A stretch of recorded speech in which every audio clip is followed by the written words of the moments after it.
국내 증시에 주는 시사점 자세하게 진짜 전략을 통해서 알아보겠습니다. 김우식 전문가와 함께합니다. 어서 오세요. 네, 안녕하십니까. 네, 일단 지난주에 우리 증시가 3천선을 강하게 돌파한 이후에 유동성 장세는 이어지고 있는데 문제는 변동성 아니겠습니까? 그렇죠. 변동성이 위든 아래든 상당히 심화돼서 나타나고 있어요. 네네. 이 부분 언제까지 계속될까요? 고점 죄송합니다. 네. 우리가 고점에서의 변동성이 커지는 현상이 나오게 되면 주가 상당폭 오른 이후에 고점에서 변동성이 커지면 꼭지에 대한 우려가 항상 나옵니다. 그렇죠. 패턴상을 우리 그렇게 네. 보거든요. 해서 또 약간 그런 걱정이 앞서고 있는 게 맞습니다만은 시장을 조금 단순하게 볼 필요가 있지 않겠는가 하는 생각을 하고 있는 게 아마 한 이틀 정도 이번 주 들어서 변동폭이 상당히 컸습니다. 이 부분은 과속 방지 턱을 속도를 줄이지 않고 지나가다 보니까 덜컹하는 과정이 아닌가. 아마 그런 과정을 좀 보셔야 될 것 같아요. 속도 안 줄이고 과속 방지턱을 지나가면 차도 쿵 뛰고 머리도 깨지고 네. 또 옆에 와이프한테 욕도 먹고 그렇습니다. 지금 약간 그런 노이즈가 있는 상황이라는 생각이 들고 제가 이제 조금 시장을 단순하게 볼 필요가 있다고 말씀드리는 것은 우리가 너무 복잡한 잣대를 가지고 지금 분석하고 있는 것이 아닌가 하는 생각이 들어요. 네. 월요일과 화요일의 장을 보면서 그런 생각을 많이 했는데 동네에 예를 들어서 동네에 애들이 치고받고 싸우는 싸움이 있어요. 그런 싸움을 보면서 우리가 옆에서 그래 안 봐 걸어 안 봐 훅 레프트 라이트 스트레이트 훅 필요 없거든요. 그런 거 애들 싸움에 그런 게 어디 있겠습니까? 단순한 시장을 우리가 너무 복잡한 잣대로 분석을 하려니까 해석이 안 되는 것이 아닌가 저는 그렇게 좀 보고 있습니다. 네. 가장 중요한 게 이제 유동성장이니까 수급 쪽이 중요한데 아마 그 걱정을 좀 하실 겁니다. 개인들만 매수하고 있고 외국인들이 계속 팔고 있다. 기관들 같은 경우에 파생이든 아니면 배당과 연계된 물량이 나오고 있다 생각할 수 있겠지만은 외국인 물량이 계속 나오니까 걱정하신 분들 많으실 겁니다. 그렇죠. 네. 근데 이 그림을 한번 좀 보시면 좋겠는데 그렇게 크게 걱정할 부분은 아니라는 생각이 들어요. 외국인들이 굉장히 많이 팔고 있는데 외국인 주식 보유 금액을 보면 지금이 최고입니다. 최고. 그건 왜 그런 거죠? 팔고 있는데도? 그렇죠. 이게 2020년 1월부터 해서 올해 1월까지의 데이터거든요. 네. 올해 1월 데이터 같은 경우는 제가 추정치입니다. 제가 추정한 금액이 되겠는데 대충은 맞을 거예요. 그렇게 놓고 보면 지금 1월 우리 외국인 보유 주식 보유 상장 주식 보유 비중을 보면 금액을 보면 581조였어요. 이게 작년 1월의 금액입니다. 네. 그러다가 작년 3월에 폭락을 하죠. 주가 폭락을 하면서 평가액이 줄어들고 그렇죠. 실제로 매도도 많았거든요. 그러다 보니까 468조까지 떨어졌다가 500조로 완만히 회복되는 모습을 보이다가 작년 11월에 급증을 합니다. 675조죠. 왜냐하면 실제로 주식도 매수를 했지만은 보유 평가 금액이 대폭 뛰었지 않습니까? 네. 지수가 올라가다 보니까 자연스럽게 12월 올해 1월까지 가지고 있는 보유 이 주식 수는 오히려 더 늘어나는 거예요. 수가 아니고 금액은 더 늘어나는 거예요. 수는 줄었지만. 그렇죠. 네. 지금 832조의 금액 정도다. 이건 제가 추정한 금액이라고 말씀드렸습니다. 800조가 넘어가는 금액을 가지고 있는데 우리 거래소 시총을 보면 한 2,200조 정도가 되니까 네. 지금 830조 중에서 코스닥은 30조밖에 안 돼요. 굉장히 외국인들은 코스닥은 적게 들고 있는데 그걸 감안하면 외국인의 비중이 지금도 전체 캐파의 한 36% 정도가 됩니다. 네. 적지 않아요. 해서 외국인이 다 털고 나가는 게 아니라 지금 물량 같은 경우는 차익 매물 계속 추세가 오르니까 자동으로 금액이 늘어나게 되고 양털 깎기 하듯이 차익 매물이 나오는 것이다. 그런 과정으로 이해하신다 그러면은 네. 외국인이 우리 시장을 털고 나가는 건 아니구나. 그런 우려는 없다라는 말씀을 좀 드리겠고요. 그다음에 가장 중요한 게 이제 외국인도 중요하지만은 지금 우리 국내 시장을 주도하는 것은 역시 개인 투자자분들입니다. 그렇죠. 개인 투자자분들의 돈이 어디로 움직이고 있는가를 보셔야 되는데 여기 고객여타금 추이를 보시면은 드디어 70조가 넘어갔습니다. 진짜 어마무시한데요. 예. 네, 72조까지 나왔어요. 여기 낮게 깔려 있는 게 2019년입니다. 이 당시가 2019년 네. 바로 재작년이죠. 불과 2년 전이에요. 그렇죠. 벌써 2년 전이 됐는데 2019년 보시면은 거의 한 30조 정도 수준, 네. 30조가 안 됐어요. 근데 이게 무려 한꺼번에 72조까지 늘어났습니다. 요게 지난 작년 3월에 동학개미가 탄생하면서 금액이 엄청나게 들어왔고 그 이후에 꾸준하게 올라오면서 72조 원까지 들어왔는데 이걸 보면 시장을 좀 단순하게 봐야 된다. 많은 변수들이 있겠지만은 우리 시장을 좌지우지하는 이 그 고객 예탁금 유동성의 흐름은 여전히 변함없구나라는 걸 보시면은 시장에 대해서 너무 큰 우려는 아직은 조금 하실 필요는 없다는 말씀을 좀 드리겠고 네. 다만 이제 우리가 지금부터 체크해야 될 부분이 있습니다. 중요한 부분이 있겠는데 유동성 장세 않습니까? 그러다 보니까 그렇죠. 굉장히 중요한 부분 몇 가지가 있는데 한 3개 정도를 생각합니다. 지금부터 계속 경계를 해야 될 점이 되겠는데 첫째는 변이 코로나입니다.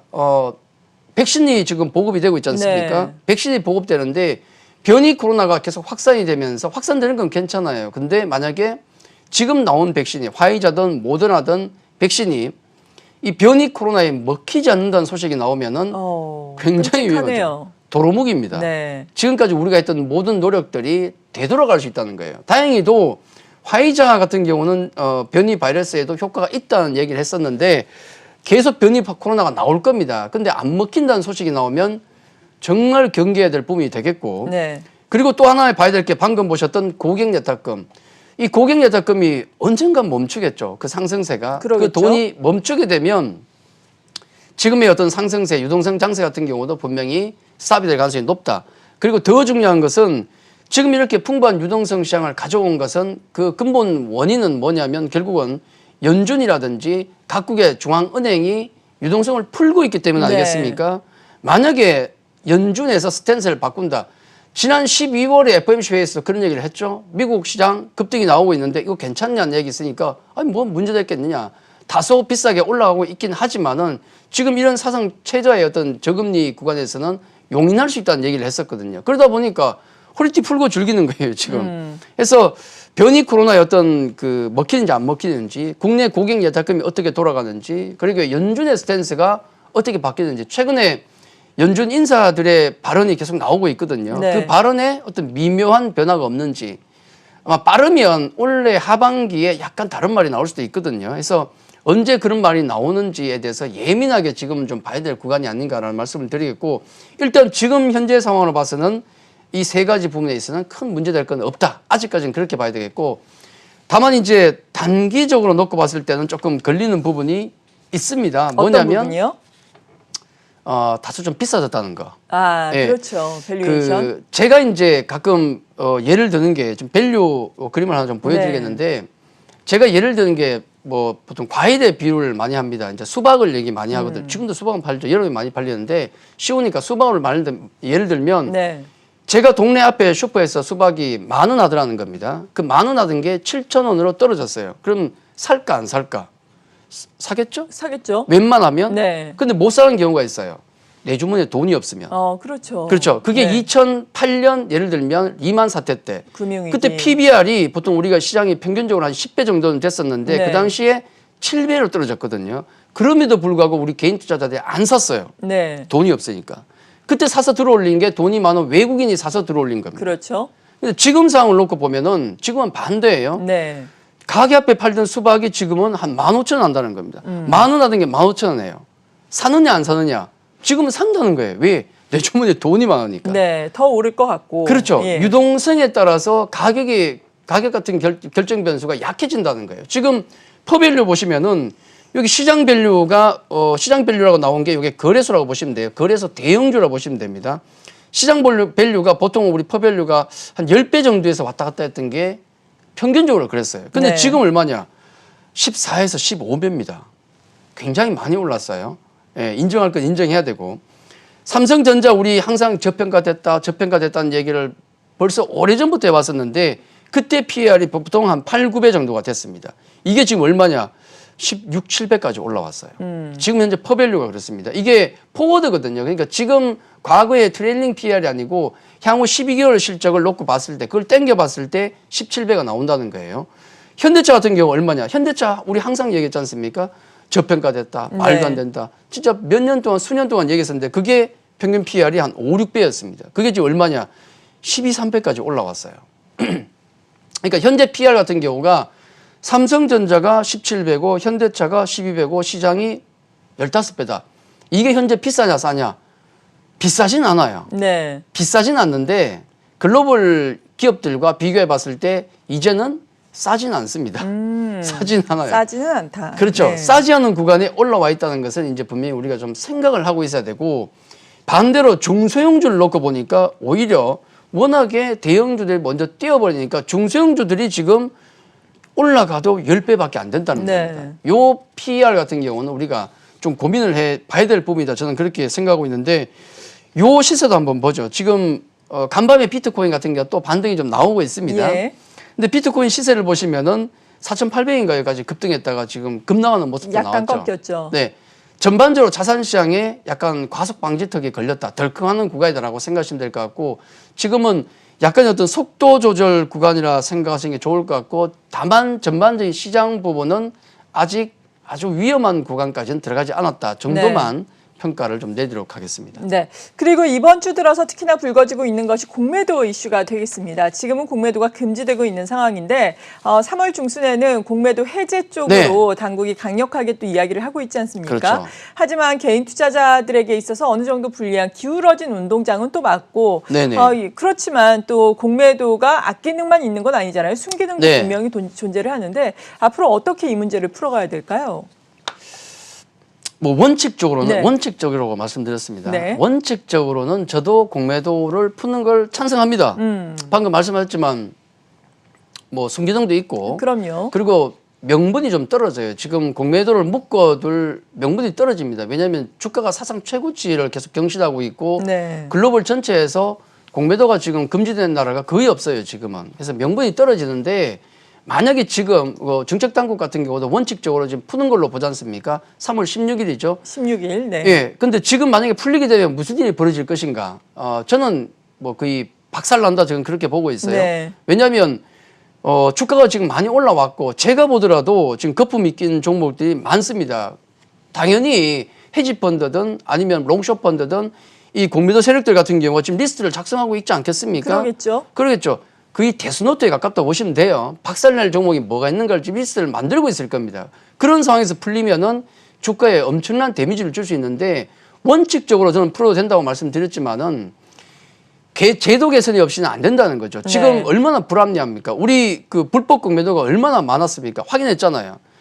공매도 같은 경우는 종류가 네이키드가 있고 그다음에 커브드가 있는데, 우리는 네이키드가 없어요. 그러니까 주식을 반드시 빌려오고 나서 팔아야 되는 이 커버드가 우리가 공식적으로 허용돼 있지 않습니까? 근데 불법 공매도가 얼마나 많았습니까? 빌리는 과정에서 좀 불법이 이루어지는 거죠. 이런 개선 없이는 안 되고, 그리고 공매도 제도를 놓고 볼 때 우리 개인 투자자가 과연 그걸 활용할 수 있는 만큼의 어떤 제도가 돼 있느냐? 전혀 아니라는 거예요. 지금 상황에서 공매도가 많이 풀린다 그러면 그건 그 얘기하고 똑같습니다. 링에 외국인과 개인 투자자가 같이 올라가 싸우는데, 외국인은 뭐 훅도 때리고 스트레이트에다가 뭐 또 뭐 온갖 잽도 때리고 하는데, 우리 개인은 팔 하나가 묶이고 싸우는 거하고 똑같아요.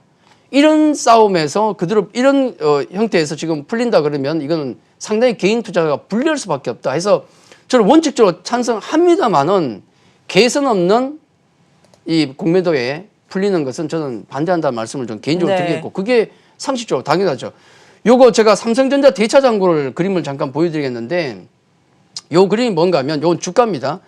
파란색은 주가가 올라가는 것이고, 지금 대차장고 보시면 플랫하죠. 빨간색인데 대차장고가 늘어날 이유가 없어요. 공매도는 못 때리는데.